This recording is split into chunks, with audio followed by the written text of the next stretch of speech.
ladies and gentlemen, and welcome to a very special episode of the Built on Purpose podcast, where each episode I interview exceptional leaders, entrepreneurs, authors, philosophers, and straight-up interesting people to explore their outlook on life, work, and leadership. My hope for our listeners is that you can take away a special nugget of information from each of these interviews, something that will serve you and the people most important to you in pursuing a life built on purpose. My name is Brian Moore, co-founder and managing partner of Y Scouts, and today I'm interviewing Doug Rauch. Doug has spent the majority of his career in the grocery business, with most of that time spent at Trader Joe's. He was the president at Trader Joe's for his final 14 years there and was instrumental in helping take the company from a Southern California brand to the East Coast. There's no doubt Doug is a man on a mission. After a 2-year fellowship at Harvard, Doug knew he had more to give. Doug and his team started a new nonprofit called The Daily Table, a grocery store chain focused on bringing nutrient-rich food to underserved inner-city populations. It takes less than a second to hear the compassion and care Doug has for serving humanity. And if starting a grocery store isn't tough enough, Doug is the CEO of Conscious Capitalism, the nonprofit organization behind the Conscious Capitalism movement, which is focused on elevating humanity through business. I am so excited to be able to share with you the wisdom and love that is Doug Rauch. Sit back, relax, and enjoy the interview.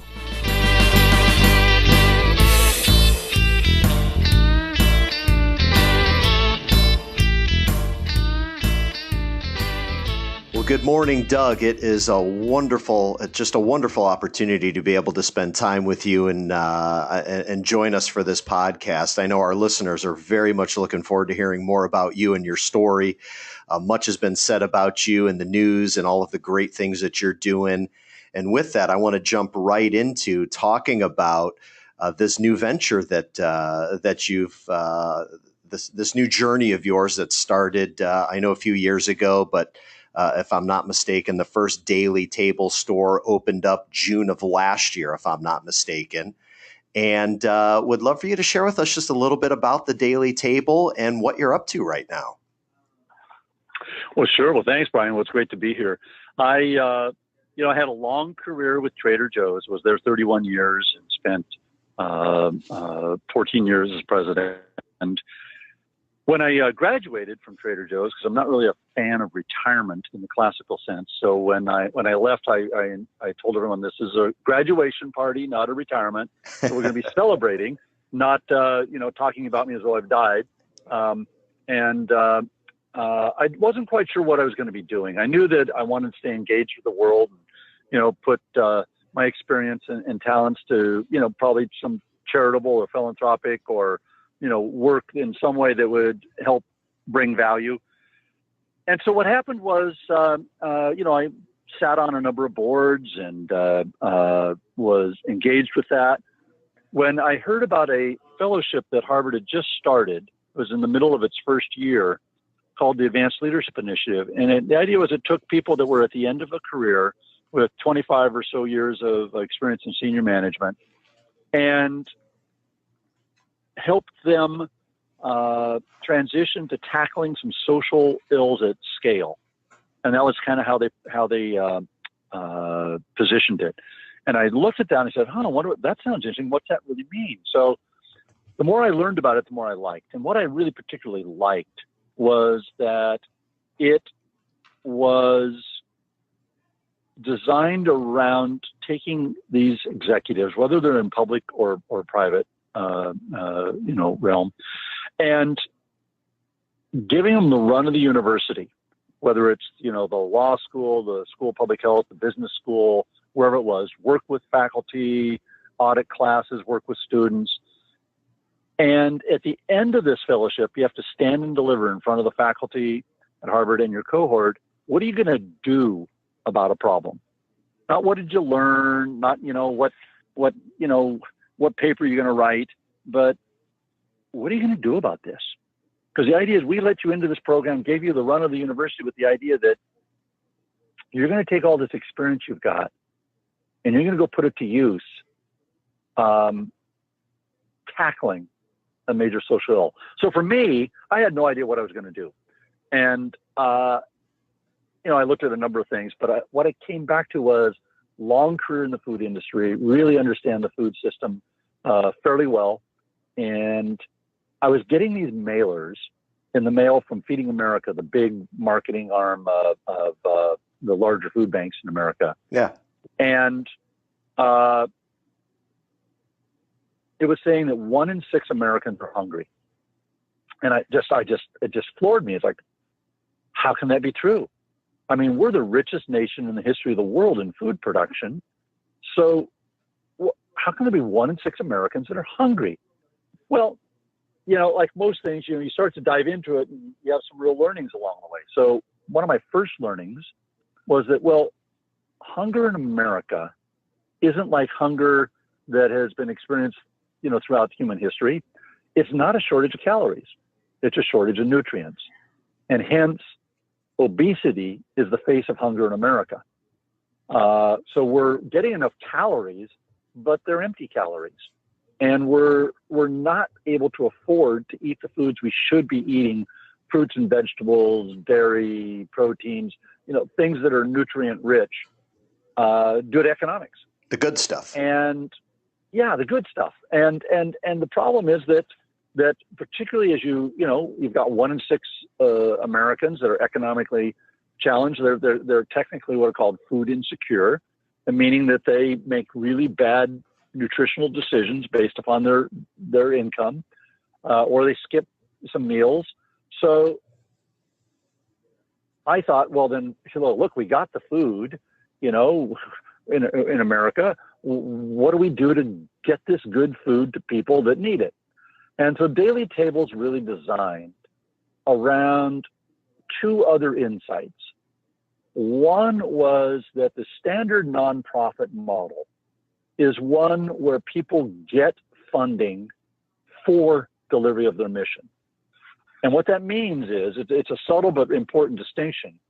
What that means is that 75% of an executive director's time in a nonprofit is usually spent in fundraising. Right. It's spent in actual events or cultivating the relationships, et cetera. It's all around the fact that philanthropic dollars is the air we breathe, and our management team is devoted to making sure we get those dollars.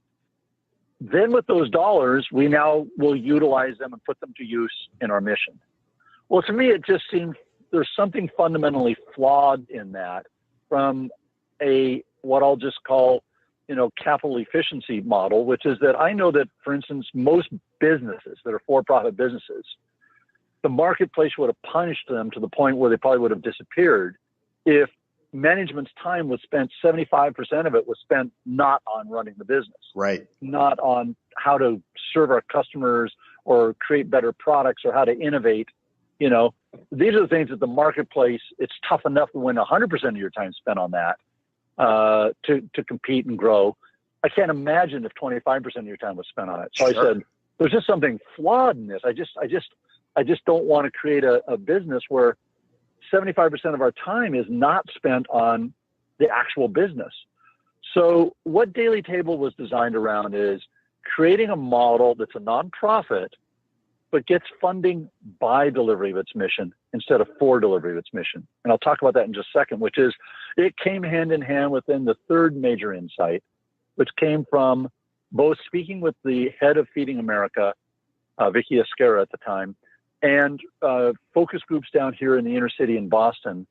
And that was the big aha, was that people are even hungrier to keep their dignity than their health.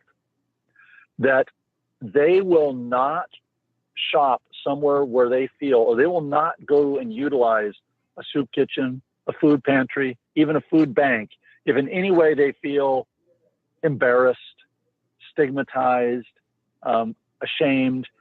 They won't do it. And so as a result, we're having a fairly large part of the population that needs these services not utilize them.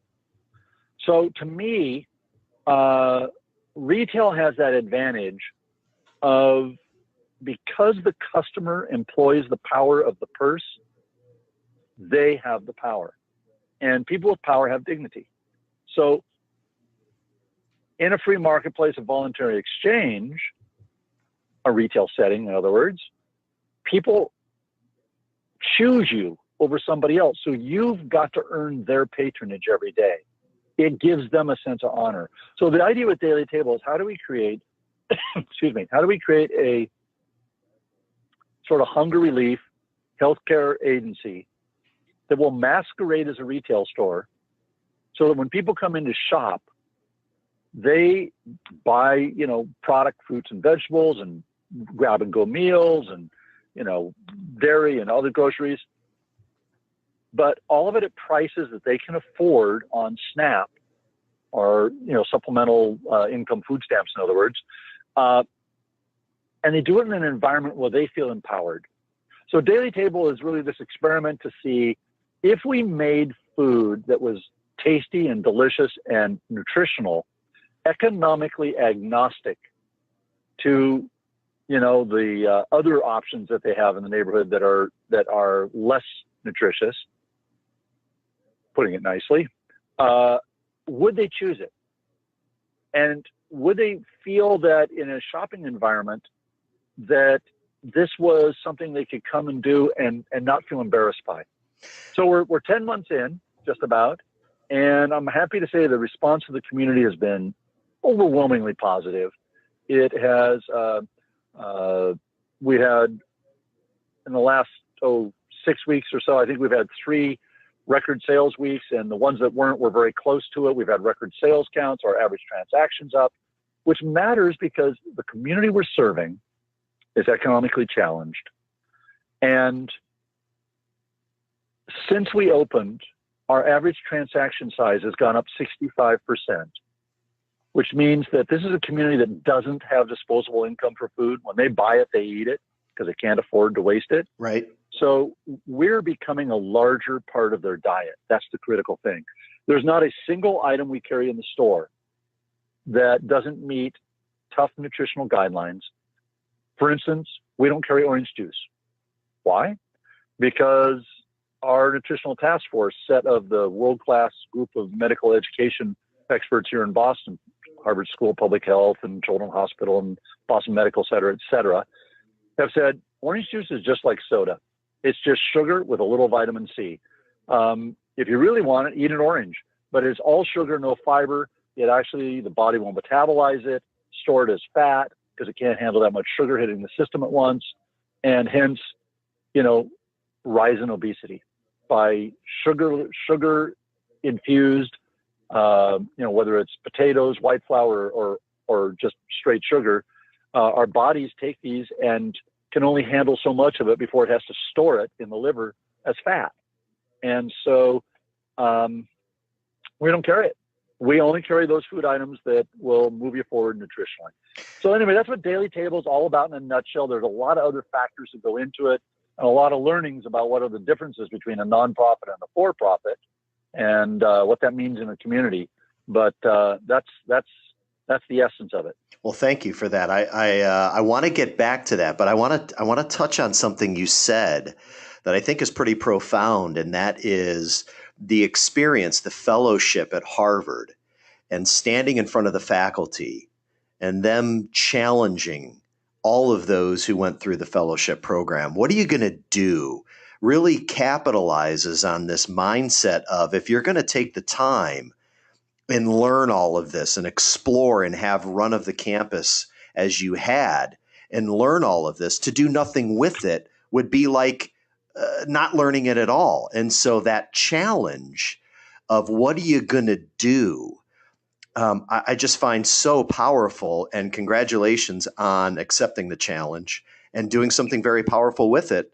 I think it's fantastic. And I have to assume that mindset and that challenge is likely a big contributor to what you've chosen to do with that knowledge. I would say so. I'd say probably so. I remember when I was about 16 years old reading in a book, kind of a book on Zen or something, that this little aphorism that said, "To know and not to do is not to know." And I thought about that, 16 years old, I'm thinking about that going, that really true? I mean, but knowledge, just for the sake of knowledge, isn't that good?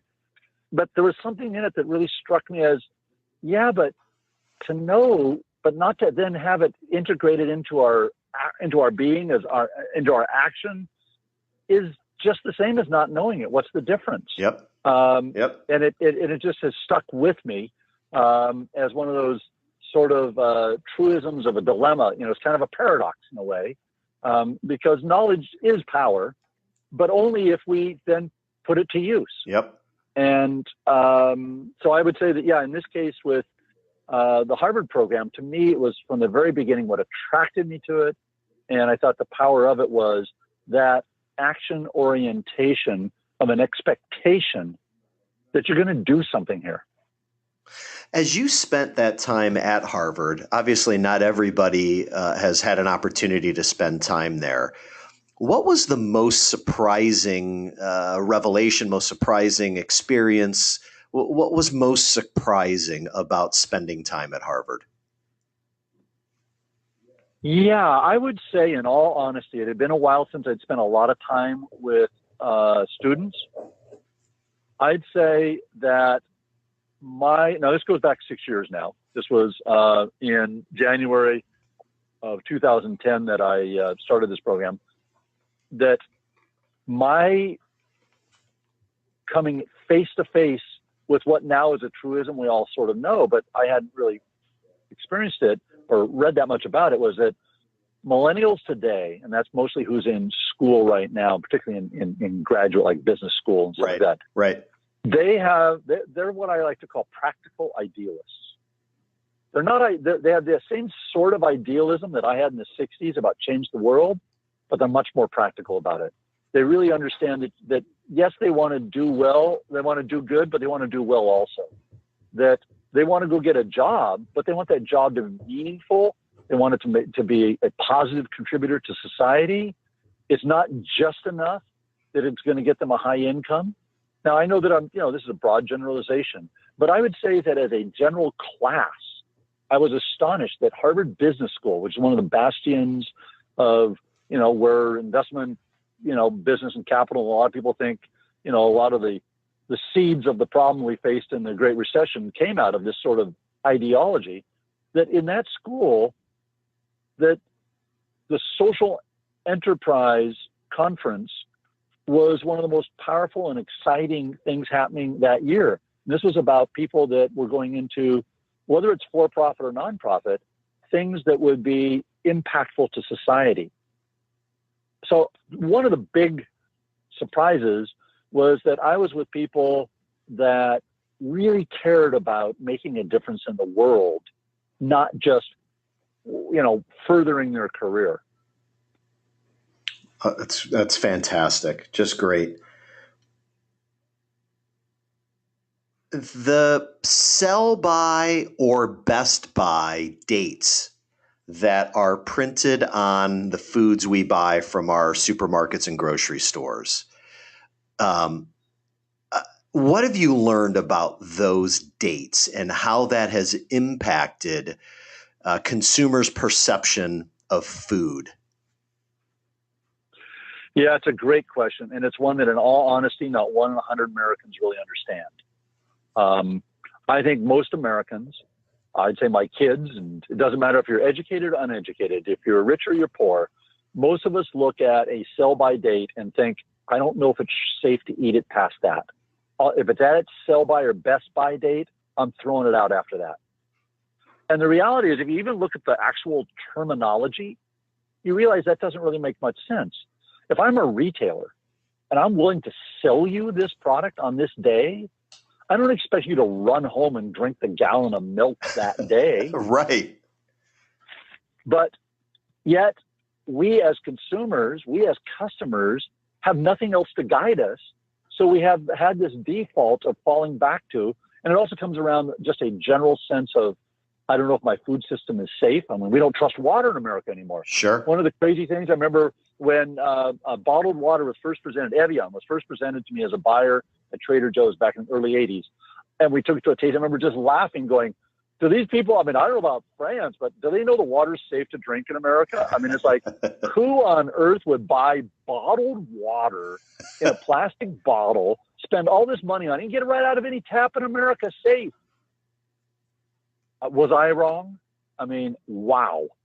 You know, the number of people today that don't feel that their water is safe coming out of the tap is a pretty staggering percentage. Yeah. And so in the same way, we really don't trust eating food past its sell-by date or its best by date. Now, you know, I spent several years, you know, basically in dialogue is a nice way to say it with the media about this, arguing with them basically that, hey, food is safe past this display code. You guys are calling them expiration dates. They're not. Food doesn't expire on the sell-by date or the best by date. You know, by the way, when food's expired, it has no more life in it. You know, it's like your credit card or your plant or your dog. If they've expired, heaven forbid, there's no more life in them. Right. Well, food at its sell-by date has lots of life in it. It's still healthy. The true expiration date, the time when it's like, hey, you shouldn't eat that. Like it's now gotten to the point where, yeah, you probably shouldn't eat that. That's much later.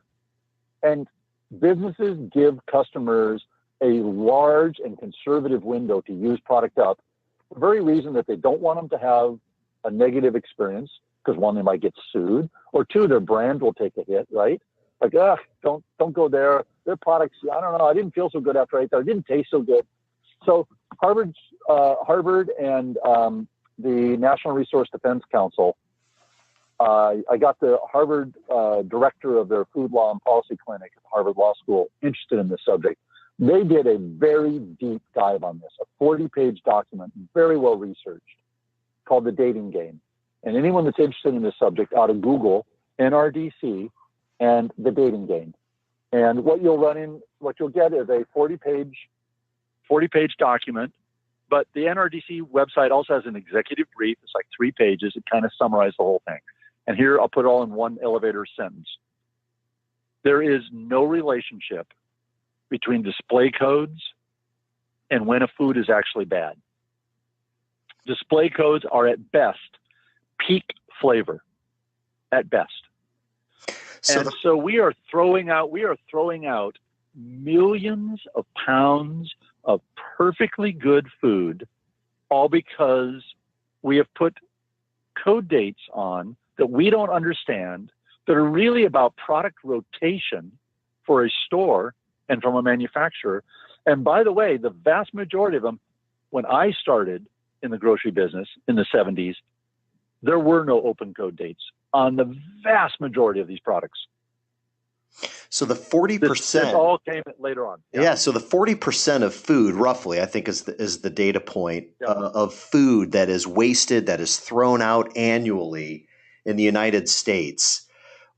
I know it's an imperfect science, but what percentage of that food do you think is thrown out, wasted as a result of the not understanding of these display codes? Is it 100% of that? Is it 50% of that? Oh, no. Oh gosh, it's a small percentage of it, and here's why.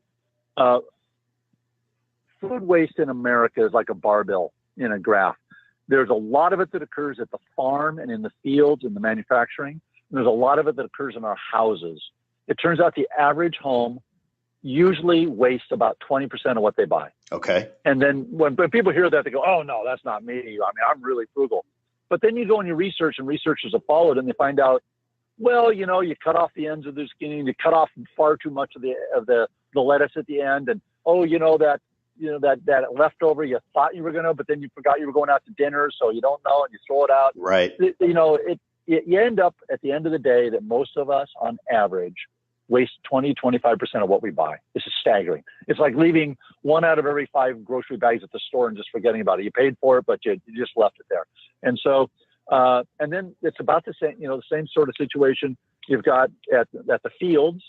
And there's a lot of reasons why food is left in the field. Mostly it's over the fact that food now is so ubiquitous and cheap that labor is more expensive than food. So you only spend the labor to go out and pick the product when the vast majority of it is ripe and ready to be picked. So after that, as the other stuff that was immature ripens, it's just not worth the labor to send it back out again to do that, lesser second harvest. And you're literally just plowing it under. So at home, we know that a large percentage of the food that's wasted is because no one plans their meals. They buy far more than they should have purchased because they don't really sit down and think about planning out, what am I going to have? How many days this week am I really eating at home? How many meals are we eating at home? What food do we need for that? So no one really does that. They just go and they just get stuff, because food, it turns out, is relatively cheap in American society. We pay, for instance, between the time I started at Trader Joe's and now, we as a population pay a third less for food than we did then. And we pay less than any people in the history of the world have ever paid as part of their disposable income. Wow. So we don't value it as much, quite frankly. Things that become ubiquitous and cheap aren't valued. I want to talk about a comment you made, one of the insights as you were growing Daily Table, and this insight around dignity and giving the consumer a sense of dignity and giving them the power to choose. And I want to relate that to a comment I heard you share. And forgive me, I don't know if it was on a presentation you were giving or on an NPR bit. The comment was that the context of the transaction is just as, if not more important than the content of the transaction. Is that linked to this dignity concept, or are they completely unrelated? Well, I think they're definitely linked. I think that they're not identical, but here's how they're linked. I believe that today more than ever, that values are trump value oftentimes. That, people will not shop at a business to save a few pennies if they think that business is not treating their employees properly, if it was, child labor or, sweatshop sort of situations, or it's environmentally destructive. In other words, values will trump just a straight economic value. In the same context will trump content. And so to me, those are related because dignity is a core value. It's something not just as an intellectual value, like truth or liberty or something, but we know from psychological studies that it's core need. It's one of those really core, as Maslow would say, one of those bottom of the pyramid, that sense of dignity is primary to us, that sense of well-being to ourself, that we will trade off things to keep our dignity that we know are maybe not in our best interest on the short run, but between the two, we would rather provide for our family food that's actually less nutritious than suffer a feeling of I can't provide for my family, or I have to go and basically be embarrassed or ashamed and have a transaction that lessens my dignity in order to do that. And so I think that those two are actually related because it's a core value that we share as human beings, is that need for dignity, that sense that, that I want to feel valued. I want to feel seen. I want to feel appreciated. And it's one that I do believe that good retailers, when they're doing things right, are set up to generate, that people at the end of the day felt seen, they feel empowered, they feel heard, that I think that as compared to, for instance, there's something inherent in a donor-recipient relationship that has a power differential you can never get away from, that is the recipient is never equal to the person that's the giver because they're the one in need. Right. And as such, there's something inherent in most of our nonprofit systems that create a donor-recipient relationship. And by the way, just as a little side note on this, 60 Minutes, oh gosh, might have been 8 or 9 months ago, when there was that first major influx of Syrian refugees that went into Jordan, and the UN had this crisis of feeding them. So the UN food bank was getting stretched because they were, suddenly more than 1 million people they had to feed out in the middle of a desert, and they had these huge tent camps. And so how do they do this? So they set up these things where they're just, people come by and here's your little pail, and we put the slop in others, and we give you chits to that to come by and get this. And what they're finding is people weren't participating. They felt ashamed. They felt, and these are people in dire need. What they did was, and what 60 Minutes reported on, was they set up a store where people with that same chit could come buy a certain amount of product and go back and prepare it for their family. Do simple rudimentary cooking or preparation. And that act of feeling I provided for my family, I got to choose what, was it white rice or some lentil powder, or was it a this or a that? And that simple choice, they had participation rates skyrocket, and a sense of not well-being, but a higher sense of I'm providing for my family. I'm leading a little more normalized life. Right. Here in this refugee camp, I think is a very profound statement to the need for us to listen to and tune into the fact that if we're going to try to provide sustainable value to people in need, we have to listen to and do it in a way that builds them up and doesn't lessen them. Because you may do it once or twice, but it can't be sustainable. To do it under any period of time, it's got to be one that builds up their sense of self-worth. As you've been building and growing Daily Table, obviously this mission is incredibly personal for you. You speak of it with incredible passion. I have to assume that the leadership team and those who have joined you on this journey, Rudy and Freddie and Ismail, are as equally passionate about it. My question is, for the team members, those that are, boots on the ground in the stores, how have you been able to connect the purpose of what you're doing to these folks, and how are they enrolling in what you're up to? Yeah, it's a great question. Now, first of all, we hire from the community. So 80% of our employees come from like a mile or mile and a half radius of the store. So in a way, our target audience is actually our employees. So first of all, they get it because they live it in most instances. Many of our employees are on SNAP, food stamps. They come from a tough neighborhood. They are, people that the majority of the jobs we've created, some 30, 32 jobs, whatever it is that we have in the store. Now, the majority of those are full-time. And of those full-time, they're working 40, 45 hours a week. I would say the majority of them have second and third jobs because economically they need them just to survive here in Boston, which is a different sort of story on the cost of living in an inner city. But what we do is we've got chalkboards and billboards and story. We want every one of our customers that walks in to get the message. Here's who we are. Here's how we do business. Here's why. But not by beating them over the head, but by the positive sort of stuff about how they can, we're here to provide delicious, tasty, fresh, convenient, truly affordable meals for all. And to do it in a manner that will move you forward in your life, not hold you back. And so we hold meetings with our full-time staff, with all of our employees.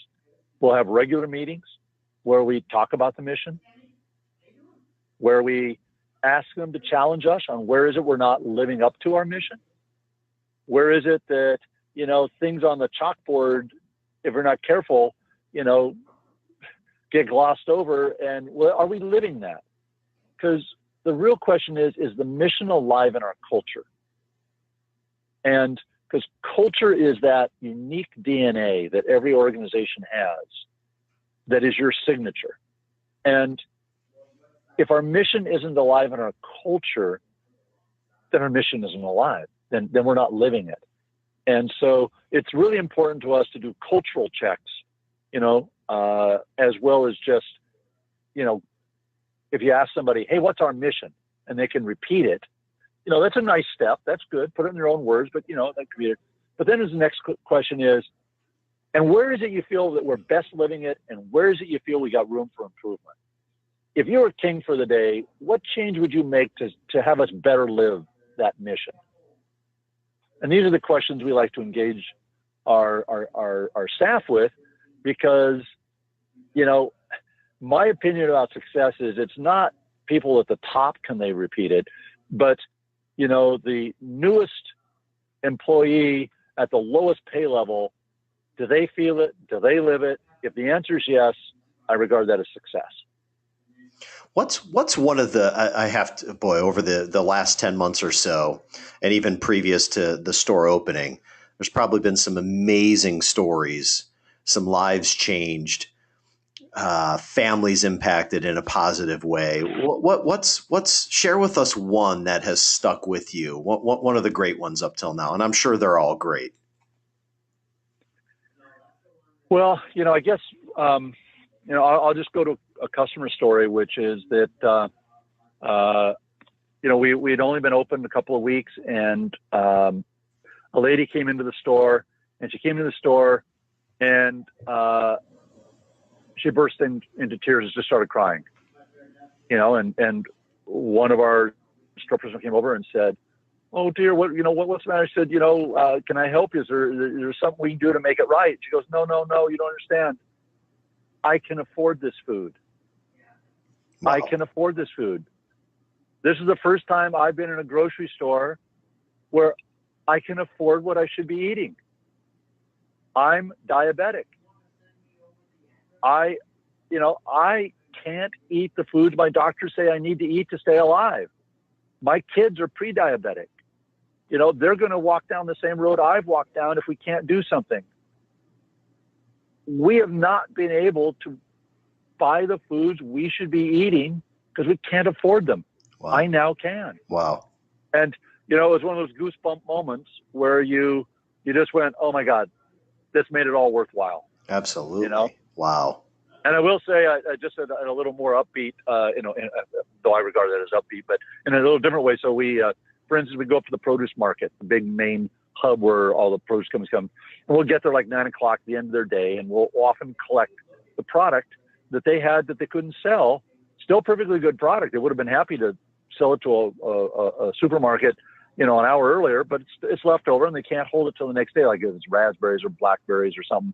So we got all these blackberries in a nice big quart tray, the larger one, and we sold them for like, I forget now, it was 99 cents or $1.49, whatever it was. I mean, a phenomenal price. And this lady walks over and she's standing there, she's looking at it, and she goes, "Whoa, wow." I said, "What do you think? I mean, that's pretty amazing." And she goes, "I've never been able to afford a blackberry in my life." Wow. I said, "Wow." I said, "Well, then you ought to splurge." And she goes, she grabbed 2 or 3 and said, "My kids are eating blackberries today." And so it was just one of those fun moments where you realized, it's pretty apparent to me that the only difference between what I'll call low wealth and high wealth neighborhoods is income, because they're aware of what they need to eat. They care about their kids every bit as much as everybody else does. And they feel that sense of despair that sets in when you can't take care of the people you love. And it is very gratifying to feel that and to see and to watch daily people come in and go, "God bless you." Like I said, the community's response has just been humbling in its overwhelmingly positive response to what we're doing. So obviously, with this early success that you're having, I have to assume the goal is to continue to open up additional locations in other perhaps parts of the inner city of Boston or in other cities around the country. Can you share anything as to what the future looks like for Daily Table?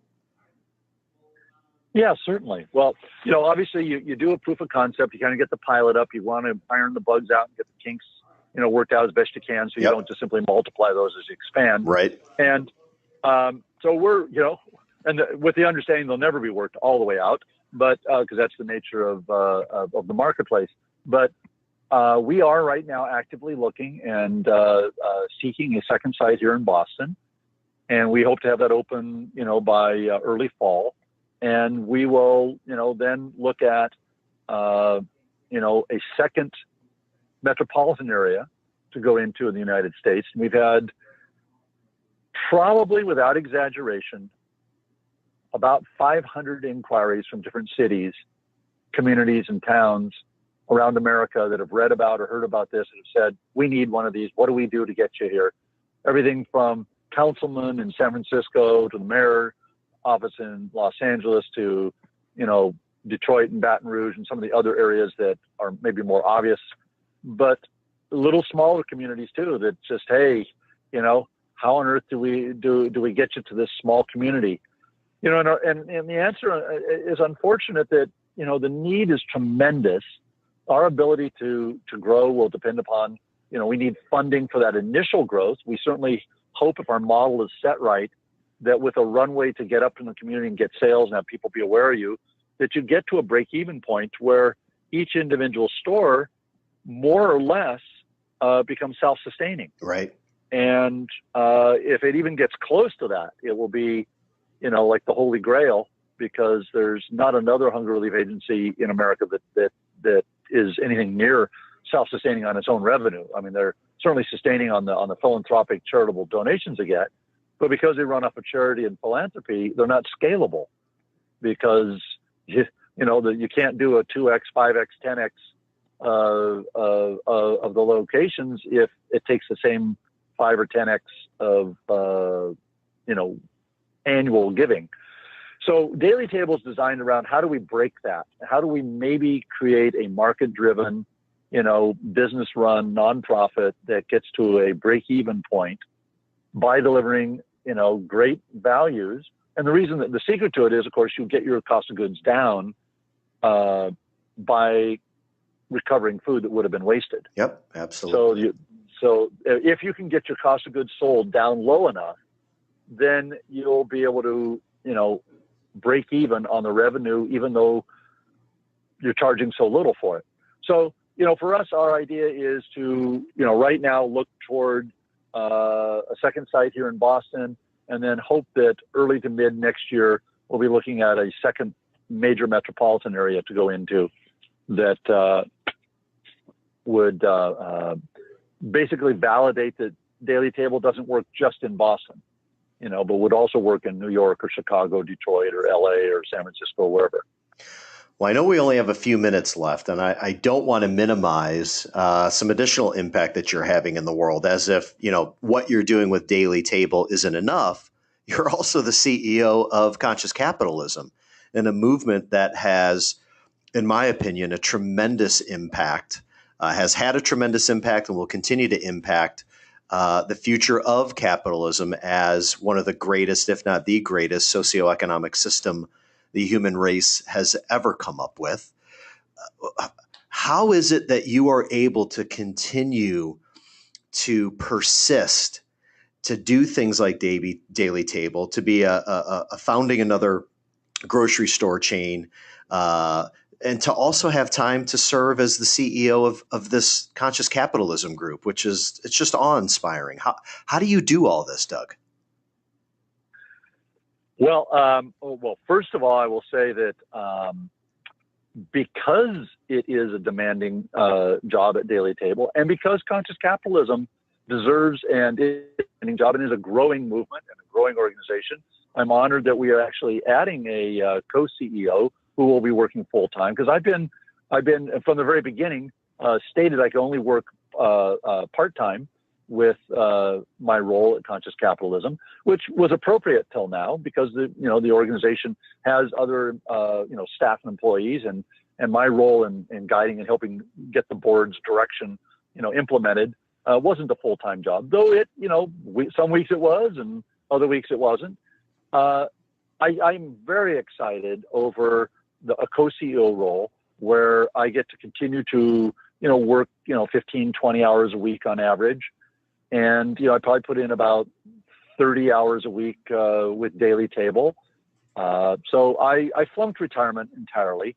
And, but I'm happy doing it. Every day you get up, you look in the mirror and you go, I'm so blessed. I get to do and get engaged and be involved with things that really matter to me, making a difference in a way that hopefully will help, not just, in Daily Table and what I'll call the micro, which is down into the inner cities and how do we get, food to people, but also the macro with conscious capitalism, which is how do we find a better way to have business be a force for good and make sure that, some of the storyline about maximize shareholder return or the short-termism that we fight with in capitalism doesn't become, the overwhelming narrative. And instead, we allow for the tremendous force of humanity channeled through this amazing invention of capitalism, elevate us and truly allow for us to create workplaces where, as Rauch and Bob Chapman's book says, where everybody matters. Workplaces where we can bring our whole self to work, where meaningful engagement with the world can occur, and have it be a win-win. And we know that from many studies and other anecdotal stories that you can thrive while you're optimizing your stakeholder, while you're optimizing your interests with your customers, your employees, the community, the environment, and yes, of course, your investors.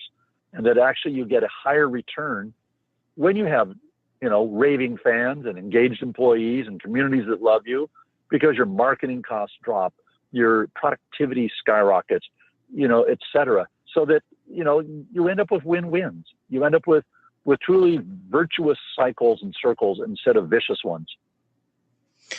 Doug, I cannot thank you enough, given how busy your schedule is, to spend the time that you did with us. Thank you. What you're doing is awe-inspiring. I know the opportunities that I've had personally to spend time with you have been a gift, and I look forward to many more. For those of you that want to learn more about what Doug is up to with Daily Table, please visit dailytable.org. And for those of you that want to investigate more about conscious capitalism, that website is consciouscapitalism.org. Doug, thank you so much. It's been an absolute pleasure. Brian, it's an honor and a pleasure. Thank you much. Be well. You too. Until next time, thank you for listening, folks. You can obtain a transcribed version of this show and hear more interviews from the Built on Purpose podcast on our website, yscouts.com/podcast. There were quite a few questions I didn't have the opportunity to address during my time with Doug. I'm guessing you may have a burning question or two as well. Doug has agreed to answer any further questions from our listeners, so please drop me a line at brian@yscouts.com with your questions, and I will forward them on to Doug. If you enjoyed Doug's interview, there are several others I think you'll dig as well. Megan French Dunbar, co-founder of Conscious Company magazine, Louis Efron, author of How to Find a Job, Career, and Life You Love, and Ann Rhodes, former Chief People Officer at Southwest Airlines and the author of Built on Values, are just a few of the many episodes you can find at yscouts.com/podcast. I promise more great interviews are on the way. Thanks again for listening.